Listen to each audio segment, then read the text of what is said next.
Hello, everybody, and welcome to today's webinar, Stop Chasing Your Tail, a guide to streamlining supplier onboarding with procurement leaders in partnership with Graphite Connect. Thank you very much for making the time to join what will be an insightful exploration of this really crucial topic that many procurement teams are always grappling with.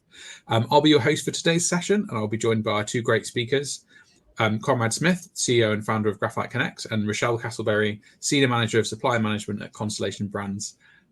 Conrad and Rochelle, perhaps if I could just invite you to come off mute and introduce yourselves and your business and your role, and give us a quick overview. Perhaps Conrad first of all.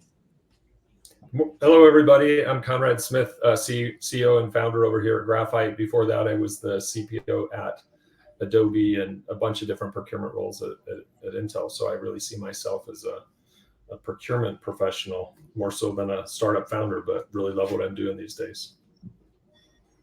Thanks, Conrad.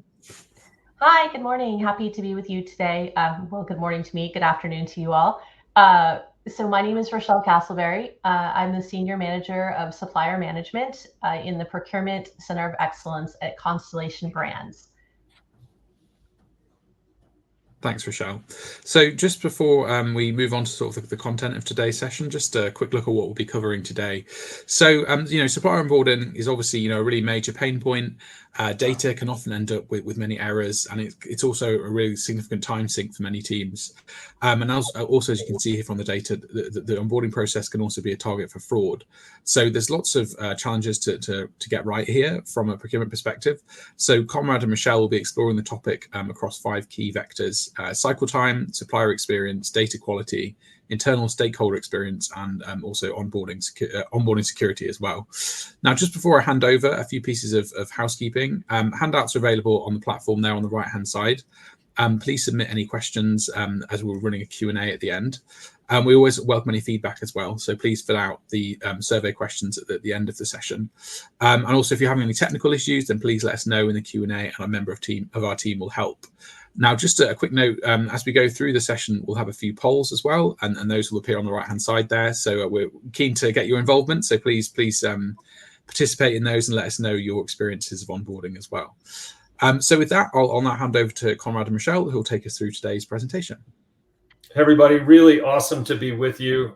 This topic kind of makes me smile because I've been working in procurement so many years now. I remember in the early days counting the total number of suppliers we had and calculating that against the budget and just realizing the total cost and implication to having suppliers.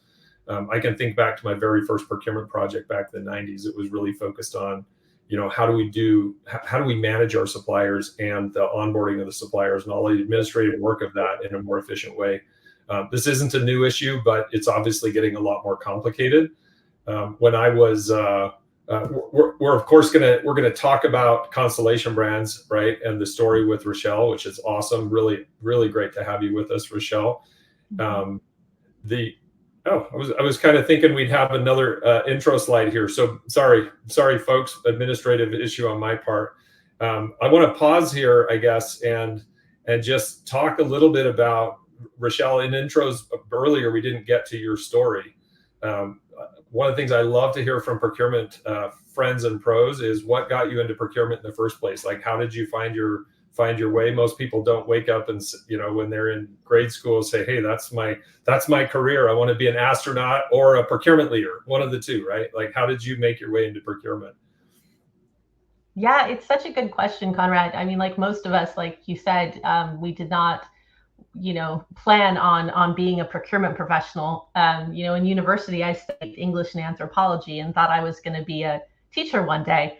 But, while I was going to school, I ended up working in financial services and banking and, did a lot of different roles there and eventually ended up at a financial services firm doing procurement. And so, in that role, I did many flavors of procurement. I did sourcing, I did category management, I did some procurement operations, but I really found my sweet spot where I felt really the most passion and like I was able to have, and bring the most value to the procurement team was in supplier relationship management.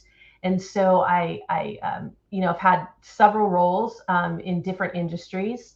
I mentioned financial services, so I've done procurement in financial services.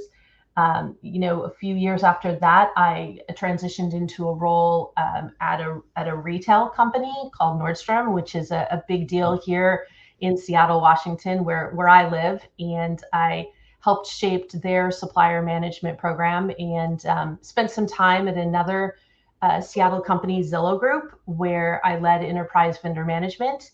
And if you can see a theme here, I love building supplier risk and relationship management programs. And so about 3 years ago, I learned about Constellation Brands and ended up here to build their supplier risk and relationship management program. It must have been fascinating to be at Nordstrom. Those of you that are in the United States and familiar with the Nordstrom brand know that it is like the pinnacle of customer service, and how they treat their customers. Their employees are very focused on being exceptional at customer service. I imagine being in procurement, so many of us have been in procurement teams where, I don't know, it feels like we're causing more problems sometimes, at least that our internal customers feel like we're causing more problems for them than we're solving. I'm curious how that felt and looked to you in that space, building a supplier management and risk program in an organization that prides itself on that epitome of customer support. Did that create challenges for you that you didn't see in your other roles and are a little bit different than Constellation Brands? Definitely a different culture, but that I think that the way that they value the customer really translated to building strong, innovative relationships with their suppliers too. And I really feel like I've been able to bring that energy to other roles as well. Yeah, that is so cool. I know Nordstrom is that pinnacle.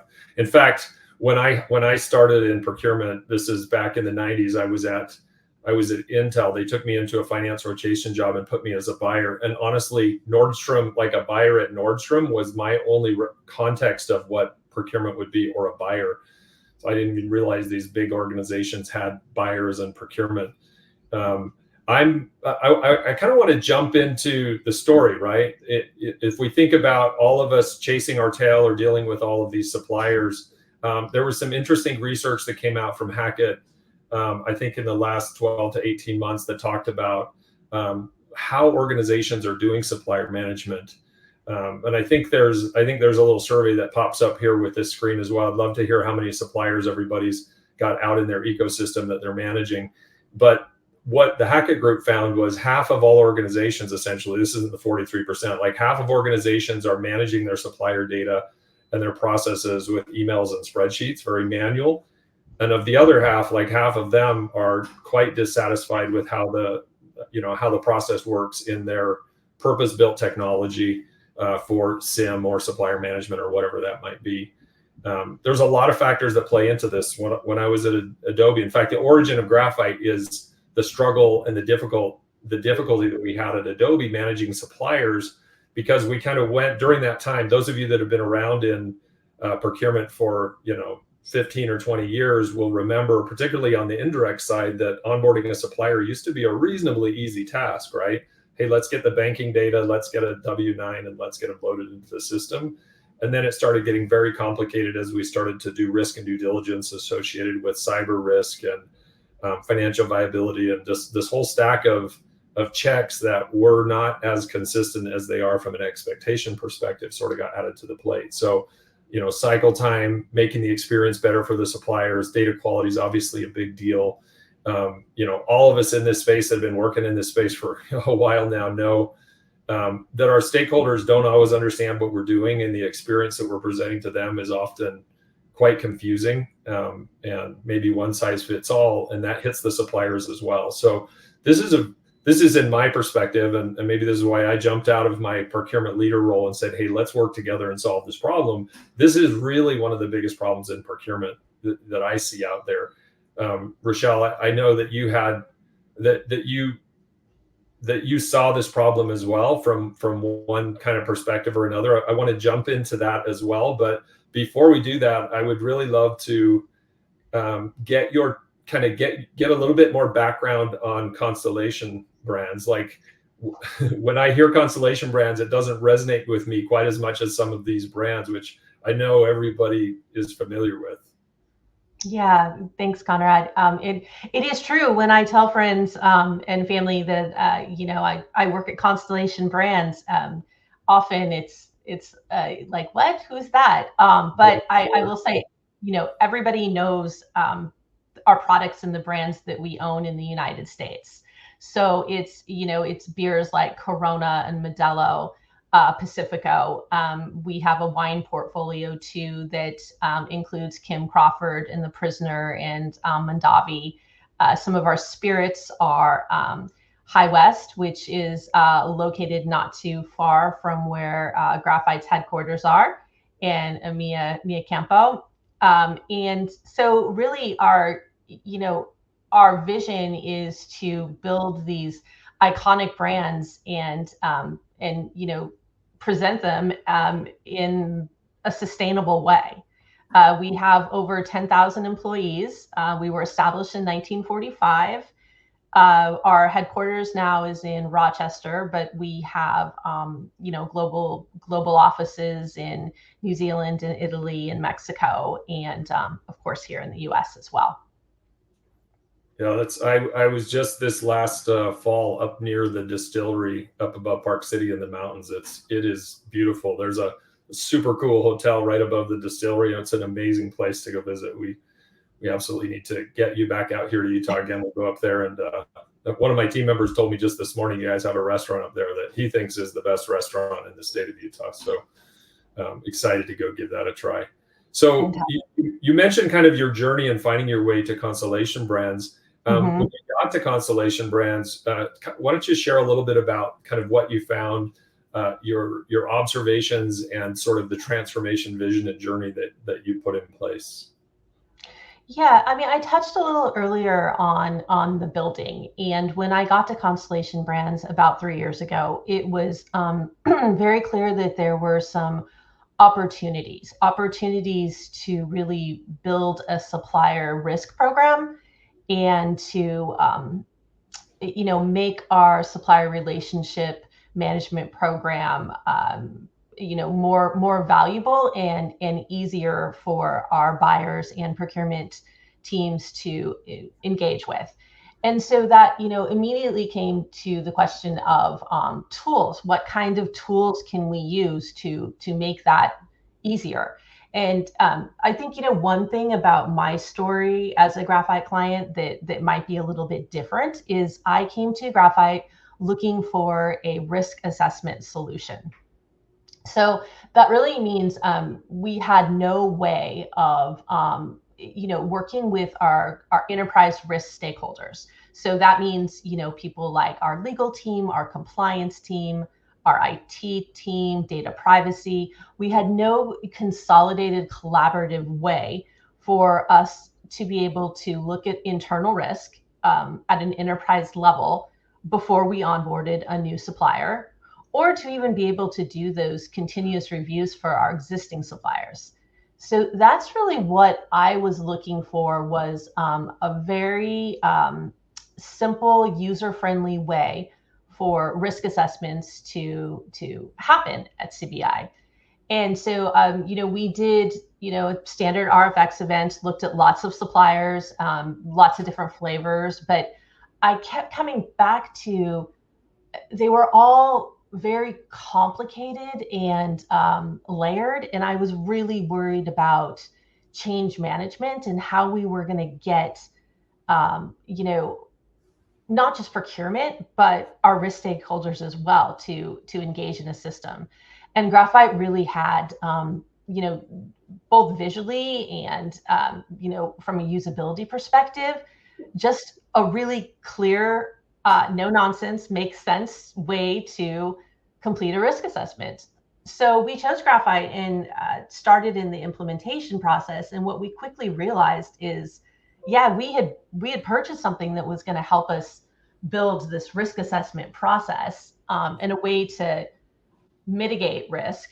But what we also had was an amazing onboarding tool that we hadn't really thought of. So what started out as a very supplier management specific solution has turned into an enterprise-wide process that has affected, you know, so many people at CBI and so many different groups and created a ton of efficiencies. So I'll pause there. Conrad, did you have any questions? Well, I love that you found us through that angle. I mean, as I said earlier, my experience in the transition from procurement supplier management 10 or 15 years ago to what procurement supplier management looks like now is quite stark and stunning.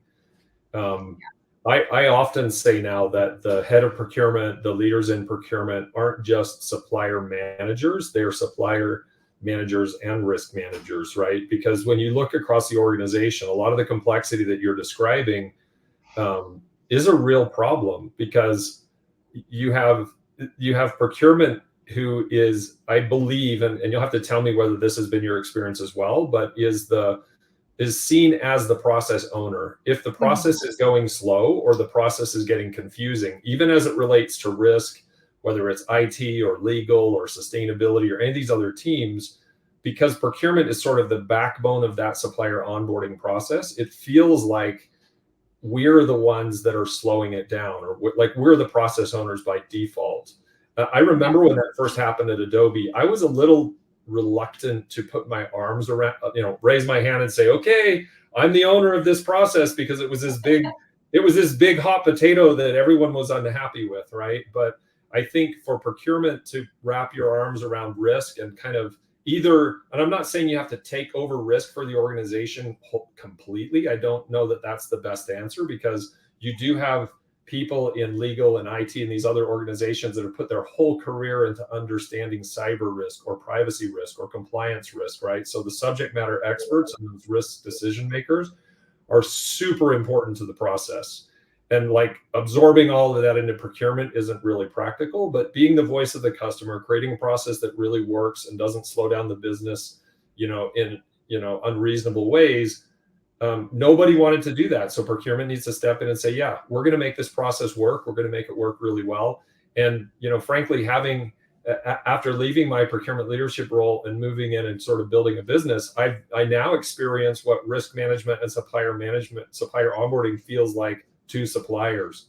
We're going to talk about that a little bit later, but oh my gosh, people, the things we run our suppliers through from a procurement perspective, and I would say we're kind of in a hurry and everything else, but it's like by bringing it all together and owning it, then we can take responsibility to create something that works great for everybody.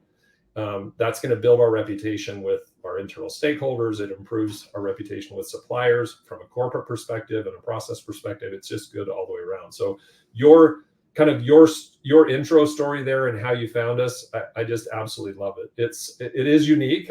Most of our customers are just kind of raising their hand going, oh my gosh, supplier onboarding is a total disaster. And frankly, what I hear from most of them is as it relates to time, right? Like the amount of time it takes to get through the process is unbearable. And that's true, frankly. I mean, I have customers now that when I met them, they were at like 90 days to onboard a supplier. And we've, just like what you see here in the graph, and I do want you to kind of talk through your story here, but, we've been able to take, customers like that from 90 days to 20 days to 12 days to 7 days, right? Like take them through that journey of process improvement and simplification, to where it really transforms how their organization works. Like I know cycle time was a big deal for you all in terms of the value of what's been achieved. How has this journey been like, and how has the organization responded to this kind of this is a massive transformation in the amount of time and effort it takes to get through the process.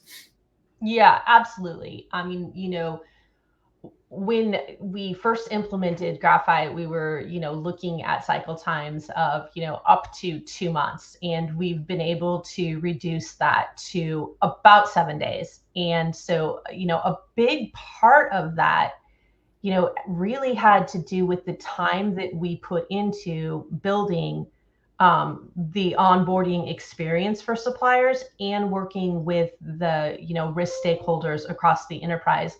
and really asking those risk stakeholders, I really want you to think about the questions that you need to ask to bring a supplier, into the CBI ecosystem. Like what are those real questions? And then, getting them to be very succinct and making sure that we had collaboration with the other teams. Because what was happening before is you had, one risk stakeholder doing a review completely in a silo, separate from another risk stakeholder, but they needed similar information.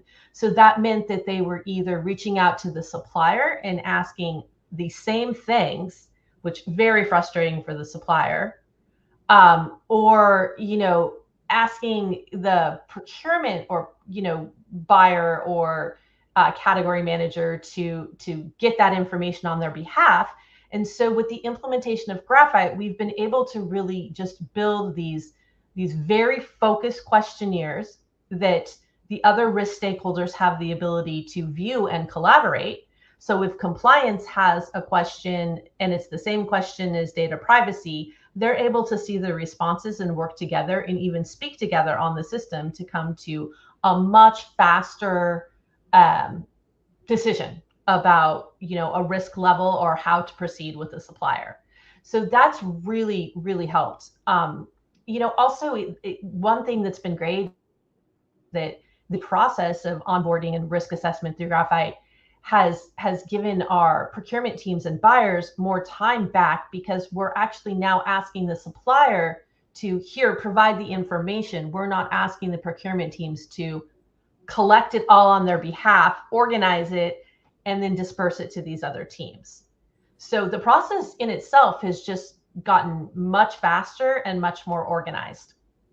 Yeah, that is super cool. I mean, I think about, somebody asked me the other day, what are we going to do in procurement when AI does all this automation on the administrative and operational side of our business? And almost like, oh my gosh, none of us are going to have work anymore. And I just reminded them how, like, forever we've all wanted more time available, right, to go do these other high level activities and tasks. And whether it's AI, which is layered into Graphite in several ways, or whether it's the automation of creating an end-to-end clean process, this frees up resources to do much more valuable things. It's fantastic. Yeah, what absolutely. can be accomplished. We want our procurement teams to be focusing on what they're good at, which is, finding great suppliers, maintaining those relationships, and, making sure that we've got innovation happening and growth. We don't want them spending, all of this time just trying to onboard a supplier or to, find some general information about risks. So this has really been a strategic shift for us. I realize in kind of some of the materials we put together, we didn't really talk about this, but one of the enablers of this. So one of the things we did in Graphite when we started is we kind of went through a Six Sigma Pareto activity and said, what is it that's causing so much time to be added to the process here? And it's pretty simple. I think any of us together sit in a room and whiteboard it, we come to the same thing. The suppliers are slow to respond because we're asking them as many questions.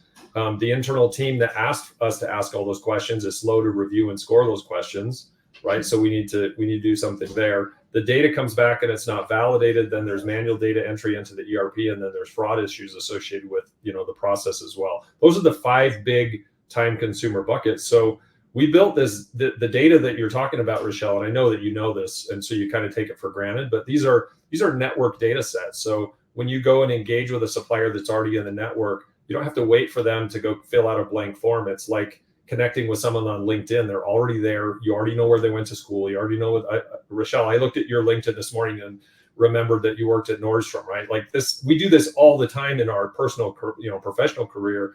Graphite does that same kind of network efficiency there as well. But, beyond that, contributing to cycle time is tons of automation for the risk teams, because the data comes back, it can be pre-scored. There's a whole bunch of things that can happen, and some really cool things we can talk about later if we have some time from an AI perspective in terms of, going through the unstructured data of documents, reading risk documents and forming sort of in a generative AI sort of way, a summaries of those documents, really, really cool things. But it's just that the methodology of owning a process, understanding the procurement process. I mean, being built by procurement for procurement means that we are procurement people. We're working side by side with you, making sure that to get these optimizations. Anyway, I've talked too long about that, but I really get excited when I see these kinds of improvements, because this was our dream getting into the business, is making it work better for everyone. So, seeing this and hearing the story is just super compelling. So yeah, I would add, Conrad, that one of the things that's really improved cycle time too is, the onboarding questionnaires and the amount of, behind the scenes checks that Graphite is doing from, is this supplier safe to do business with? Are there things out there we should know about? How the banking information is verified, how identities are verified.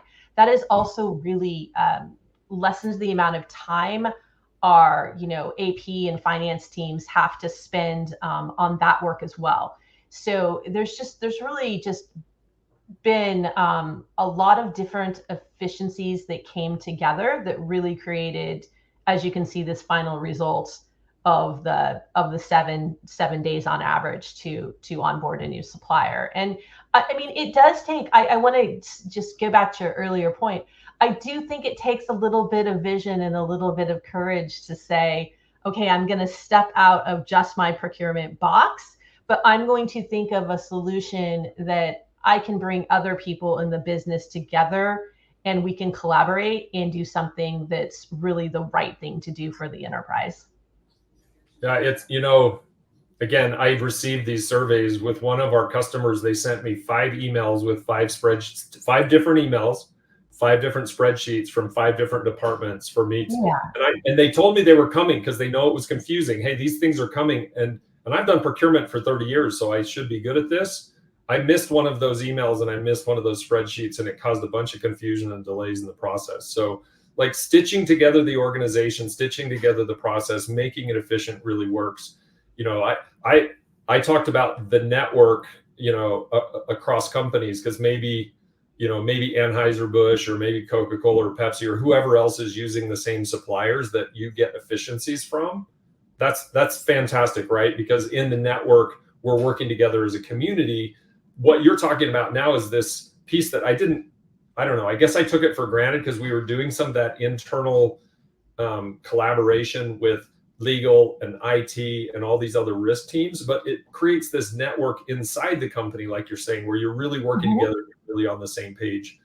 Yeah. Super powerful. A lot of these teams, and before we meet them, a lot of these teams have never really worked together. They don't talk together. And we're all doing supplier management together, right? Like we're all on the same team trying to get, and even having visibility. But what does sustainability think about this supplier? IT feels this way. What is sustainability? And for them to be able to see each other's perspectives, that holistic view becomes super powerful. So Rochelle, we've already touched a little bit on this idea of the supplier experience. You talked about it in terms of when you were diving in. What's your perspective in terms of in your strategy, thinking about, why does this matter to the supplier? I mean, unfortunately, I think many times in procurement, because we're the buyers, we have the money, you just like do what we ask you to do and, smile about it, be happy about this thing. But being focused on the supplier experience ends up having some powerful consequences in terms of making it easier for them. What's been your observation? Yeah, I mean, I do think overall, and it's a really simple answer, but a supplier being able to log into Graphite, add their information one time and, hit submit is a huge improvement to, having multiple emails from multiple different groups, which might then need meetings to clarify or, just the experience in itself. I think being able to work through the portal is just much more straightforward. I ran into a supplier of a mutual customer I guess if you want to think it that way. And they were using Graphite for several of their own customers that they were interacting with, and they talked about just how powerful it was to even have visibility to the process. Like, wait a Yes. minute, this is where it is, because they just don't even know, right? And I can tell you this being on the supplier side, that the unknowns and the uncertainty about the process causes a whole bunch of confusion and anxiety and challenges, which isn't the way you want to start the relationship, right? You want to start the relationship in terms of building that trust and not so much, I don't know, black hole uncertainty. Yeah, that is an excellent point.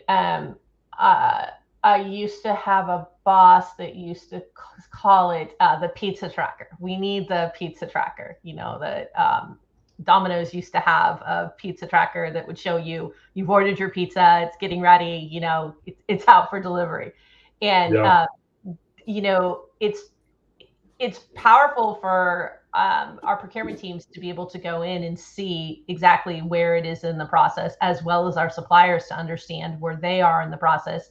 And then just the ability to communicate within the system, you know, directly with a supplier, directly with other people on, you know, risk stakeholder teams, to be able to have those conversations in real time, and visibility is pretty amazing. Yeah. Yeah. You know, I kind of gave you a little bit of the pre-story about, you know, why we started Graphite. I was working with the other leaders of procurement in the Bay Area, and we were trying to figure out, can we work together as like a cooperation in order to pool our resources together and make this, you know, better, faster, you know, cheaper for all of us. Ultimately, that's what we're doing here, right? Because the shared questions and a whole bunch of other things come into play. One of those is around supplier support, right? When the suppliers have issues, I remember being back at Adobe, they would come to my team. We actually even had to set up a little call center team to take questions for suppliers and help them navigate the process.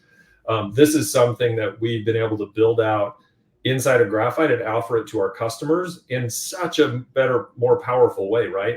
In a really simple way, the entire application and experience is translated to, I think, almost 20 languages or something. But at the, you know, otherwise, pretty much round the clock, a supplier has a question, they can reach out to Graphite, the Graphite supplier support team, and they're going to walk them through the process, right? So creating an experience that's straightforward and simple and easy, and then being available to kind of do the hand holding when it's needed, because we all have suppliers that are very sophisticated and able to handle the technology, but we also have those suppliers that are kind of doing this for the first time, and they're a bit anxious about maybe even doing online business because they're mom and pop shops or whatever they might be. Yeah, something you mentioned there, Conrad, that has been a huge game changer for us is a good amount of our procurement operations are in Mexico. And so it's really important for us to be able to have a tool that our procurement team can use in Spanish, and that our suppliers, you know, can respond to and look at in Spanish as well. You know, that's been really, I think, also a contributor to that cycle time, you know, getting a little smaller. Our ability to communicate is simpler and improved. Yeah. Well, my vision is through these kind of improvements, you know, I don't think you're done at 7 days, by the way, Rochelle. I think if you come find me at a conference, you'll see we have stitched on the back of our shirts from months to minutes, right? We have a vision that this needs to even be faster, right? Like seriously, like a LinkedIn connection, you make it click, the data's there, there's some sort of AI analysis, and for 80 or 90% of the stuff, it just can kind of move quickly through the process. One of those items that I talked about in terms of like the Six Sigma consideration that slows things down, you already touched on a little bit, which is data validations. A lot of teams I talk to are dealing with you know, not great supplier data, and I think we have a poll in here that kind of asks you, all of you out there, like what's your confidence in the supplier data that you have? Like, how good is it? Is it ready to transact? You know, and this touches on a bunch of different aspects there, but it kind of where you started and where you are now from a data quality perspective, what kind of improvements have you seen?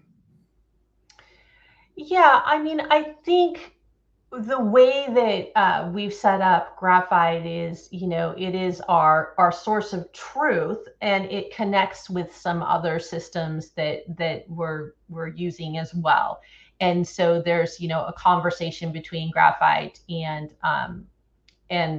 those other systems, and we're able to make sure that the data flowing both ways is accurate. It's not missing any information, that it's verified. We've been able to clean up some legacy data issues, and just really make sure that data is as clean as it can be, because we know data is so important. And if we don't have good data, then we have so many problems with analytics and understanding our spend and understanding child parent relationships. So that's something, I mean, I'll be honest, it's still a struggle for us. And that's because when we came to Graphite, we had some data issues we were still working on. And it's getting better over time, though. Yeah, it cleans up. I mean, one of the things that I really tried to focus on as a procurement leader was creating operations that embed into it data hygiene, right? So if I think we can look at the process that we built and ask ourselves the question: does this process create, but naturally, high quality data, or is there a bunch of cartwheels that have to happen to clean up the data at the end of or through the process, right? And then how do we build those processes so that they reinforce that high quality data hygiene? I love what you're saying in terms of the kind of the foundation. I think of it the same way that I talk to a bunch of organizations that are getting ready for an ERP upgrade to S4 or Fusion or one of these other platforms, or even a P2P, like some big P2P, S2P or ERP implementation. And often they're thinking, hey, I've got to get that done, and then let's talk about supplier data. And it almost makes me want to cry, because I'm like, look, whatever data you have now, let's go clean it up, and then let's put the clean data into that process, because that becomes the foundation that you're going to build the spend analytics and the supplier management and everything else on, right? Because there's one common thread between all the systems you might be using and all those data things. That common thread is almost always who is the supplier, right? And what's their relationship to each other, like you said, like the parent-child relationships. This is a really big deal, and I'm just gonna say something, because I'm sure people are thinking it out there about AI. I think there's a complete misunderstanding that AI is just going to fix all of the data quality issues that are there. You've got to remember that AI makes its decisions based on your data. So it's going right down to this data we're talking about in order to make decisions.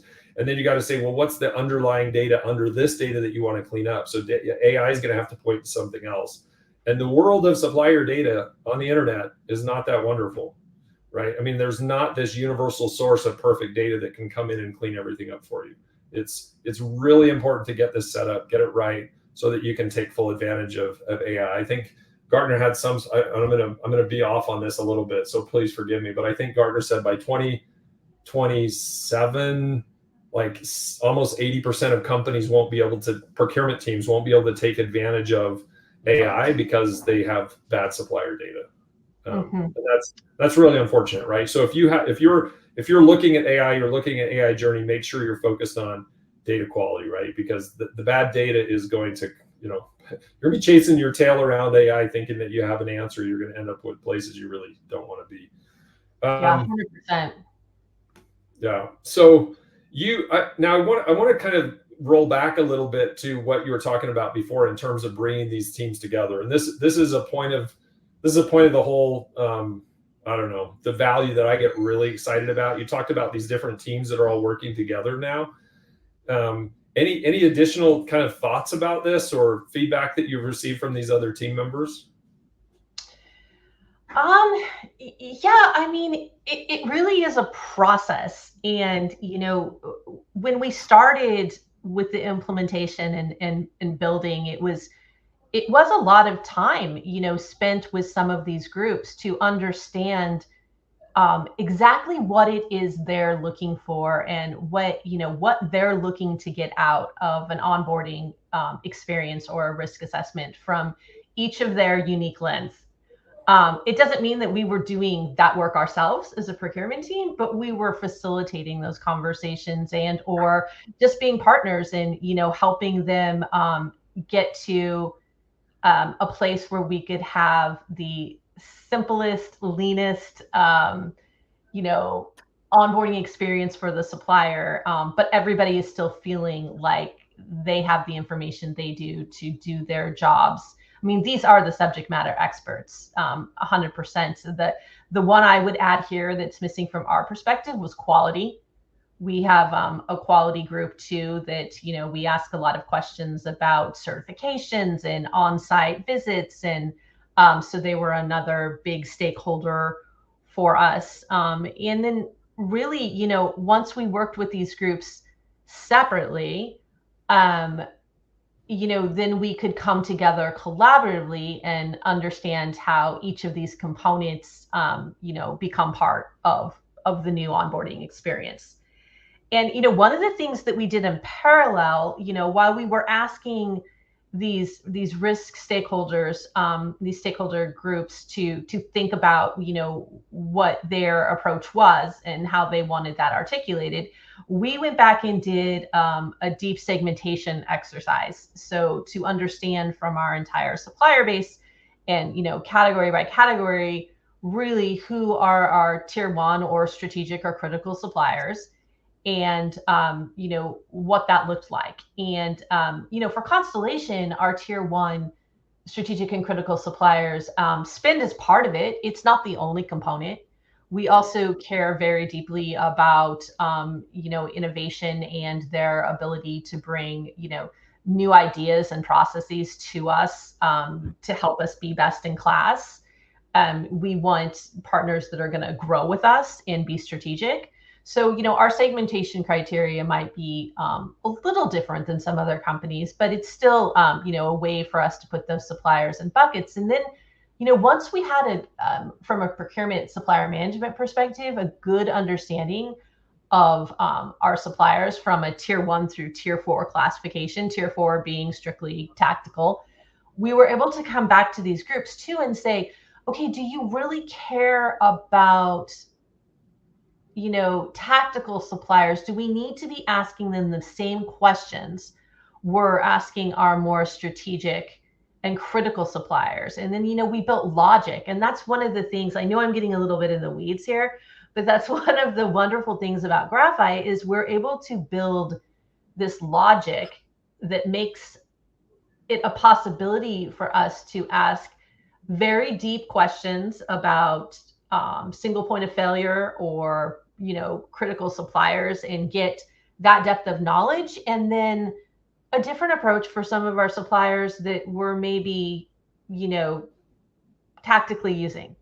So we can really right size it, and that was huge for us because that's what's right for CBI. I mentioned I've worked in different procurement teams. Working in a procurement team, let's say when I worked at Zillow Group, which is a regulated environment, right? Our needs from a regulated environment, very different than needs at Nordstrom or at Constellation. So this is the great thing about Graphite. However deep you want to go or however high level you want to make it, you can really build whatever process and workflow you want that makes sense for the appetite of risk for your enterprise or organization. So you're into the onion here on something that I care really a lot about, right? Because on the one side, if you say, well, my reputation in the enterprise is impacted because this process is so slow, that's probably the thing that's most talked about. But the other thing that I see talked about, and I've experienced this personally, right? When I was leading the procurement team at Adobe, when you do absolutely ridiculous things that your stakeholders see you doing, like sending a cyber review to the landscaper or to the, whoever, right? Like this lack of segmentation in terms of the logic. A professor's visiting for some sort of on-site thing and they're going through all of these hoops. And then you get that call from the stakeholder that's like, what is wrong with you people? This is a professor, or this is the person delivering pizza or flowers, or and you hear it as well, and you know that it's crazy, but the existing process doesn't give you that kind of flexibility. We just lose so much credibility as a function when they see us doing, I'm sorry, but stupid things, right? I mean, we know it's dumb, they know it's dumb, but we don't have the automation mechanism. We haven't invested in being able to get it there. Once you get it there, then you can get rid of all of those, I don't know, reputational speed bumps that just really impact the ability to get a seat at the table further up, because we just want to continue to be at a higher level of value to the organization. And when we fail at this kind of operational stuff, they just see us as operational, dimwits. They just don't respect us. We need to be respectable. Yeah. And so, by helping facilitate these conversations and, using some real change management skills, we are actually able to bring back some value to our procurement teams by making those, onboarding experiences easier. And, that is realized. Yeah, to me, this idea leads right into this like vector number 5, right? Which is, if you think about how many of your suppliers are in that bucket. I mean, I talk about the obvious ones, landscapers and pizza and flowers or whatever, but when you really peel the onion down and say, where's the risk in the organization? We spend way too much of our time on the 100%, and we need to be focusing our time on the 4%, right? Because it isn't. The other thing I see, and I'm sure being a kind of a risk-focused professional now for a while, too many teams are just doing a checkbox risk awareness process. And once you can get to a place of building the logic and the reasoning in here so that the administrative work around the 96% is kind of done, then we can actually become, value add to the organization and start managing down the risk in these remaining areas versus just highlighting the risk. Because knowing the risk is there, that's step 1. And I'm not even sure, that might even be worse than not knowing. But knowing and not doing anything might be worse than not knowing. I don't know. You'll have to tell me. Yeah, well, I mean, I can say now that we're a good year and a half into the Graphite implementation, we now do have some real data to look at. And so we are able to focus in on those high risk suppliers and actually spend our time saying, this is a tier 1 or single point of failure that doesn't have a business continuity plan. Why? Can we, what's going on there? Have they just not provided it to us? Do they really not have it? How can we support them to get one? Or if we're never going to get a business continuity plan from that supplier, we need to do some work on our side to create one ourselves, right? But that's different. That's a very small handful of maybe, let's say 5-10 suppliers, instead of looking at a universe of 1,000 suppliers that may not have a business continuity plan. If it's a tactical supplier and we can replace them easily, it doesn't really make a difference if they have a business continuity plan. So, really being able to focus on what matters.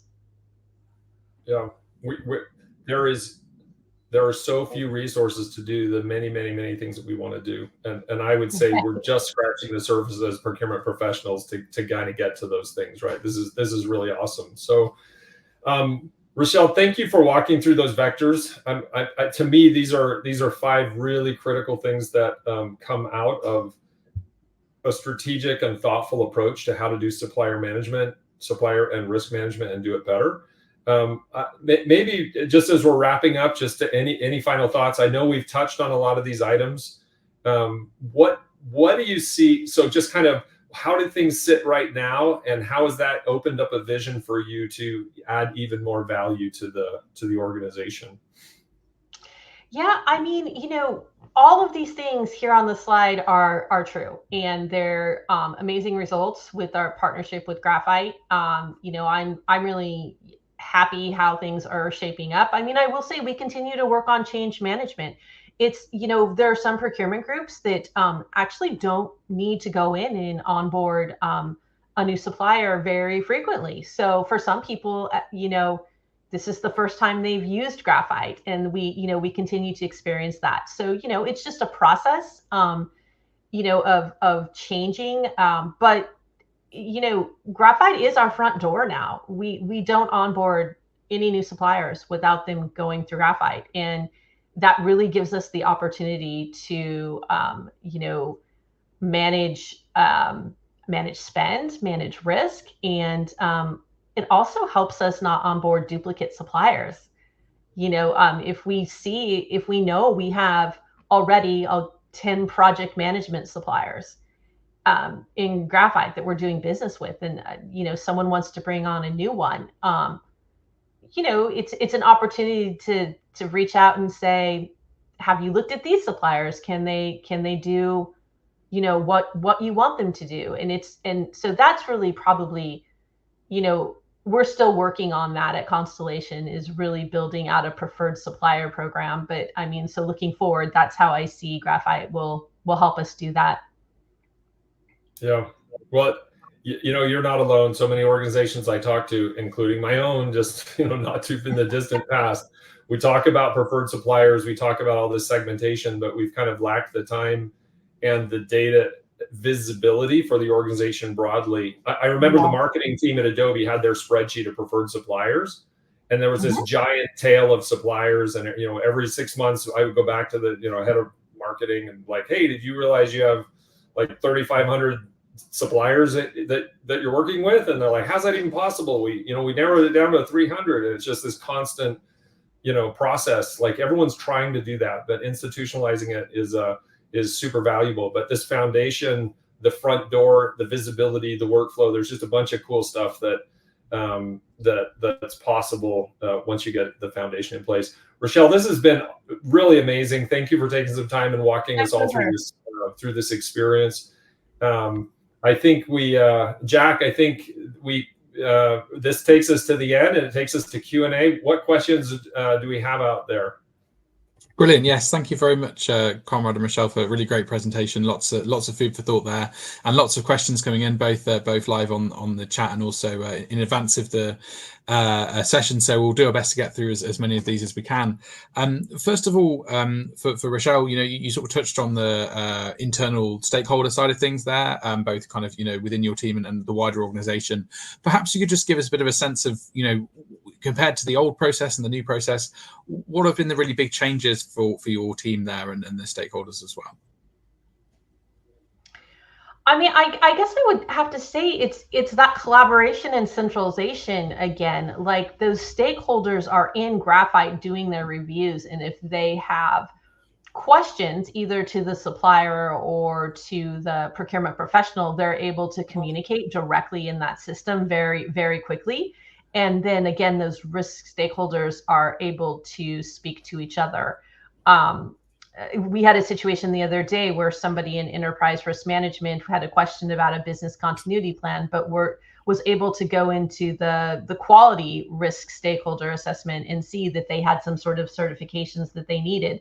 So just being able to get that information faster and the ability to communicate together on an online platform has been really amazing. Great, thank you. And Conrad, any thoughts on on that topic and how to make sure that this process works well for internal stakeholders? Oh, for me, I'm hearing that specific example is just making me smile, right? Because when we started, we were thinking about LinkedIn, and it's always just like, well, if you want to know, just kind of go look. Jack, you can go find either one of us on LinkedIn today, and that's where he worked, and that's where they went to school, and it's like click, click, click, and the data's all right there. Like, that's really how it needs to work with suppliers. And we also had a question just regarding Graphite and the kind of the commercial impact of that from a savings and benefits perspective. Perhaps first of all, Conrad, you could speak to that. Are you able to give any kind of tangible sense of the the monetary savings that people can expect from implementing Graphite?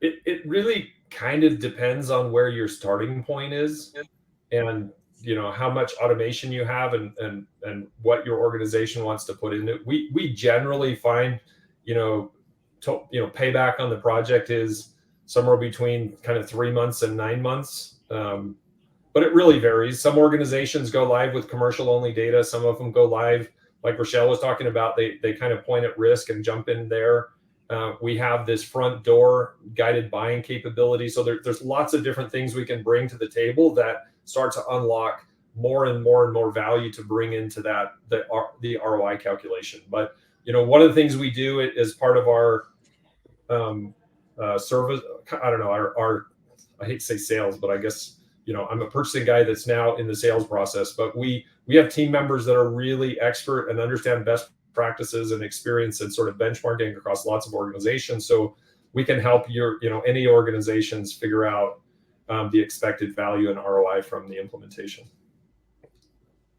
Great, thanks. And Rochelle, perhaps you could talk to that as well, what your kind of experience has been from in those terms. Yeah, I mean, look, most of our value has really been about efficiencies and user experience. And really, I mean, just candidly, not having a great grasp on supplier risk.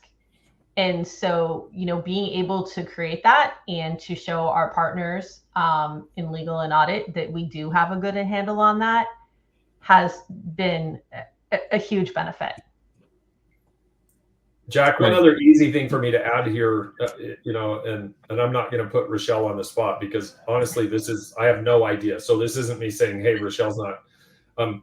Governments that have these fraudulent supplier payments often are required to disclose those things. You don't see a lot of news reports of this corporation or that corporation making or almost making hundreds of thousands or even millions of dollar payments to these fraudulent bank accounts that have hijacked into the process. But we see that all the time. So many companies that I'm talked to are coming to me saying, hey, we need to solve this problem. It's super urgent, whether it's a kind of a $2 million payment that went out the door, or whether it's a $40,000 payment that went out the door.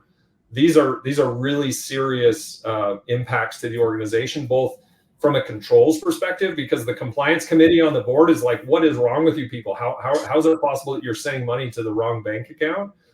Which creates like triplicate work for years, because you end up with checkers checking checkers to make the board happy, right? But Graphite will solve a whole bunch of that stuff. But I guess my point is there's just so many flavors to how the ROI comes together depending on the issue you're having. Yeah. And we're just sort of coming up towards the end of time now, but just a final one. You sort of touched on the topic of artificial intelligence earlier on, and the kind of impact that can have when it comes to supplier onboarding. Any further thoughts on the future of that and how these changes we can expect to see in the future?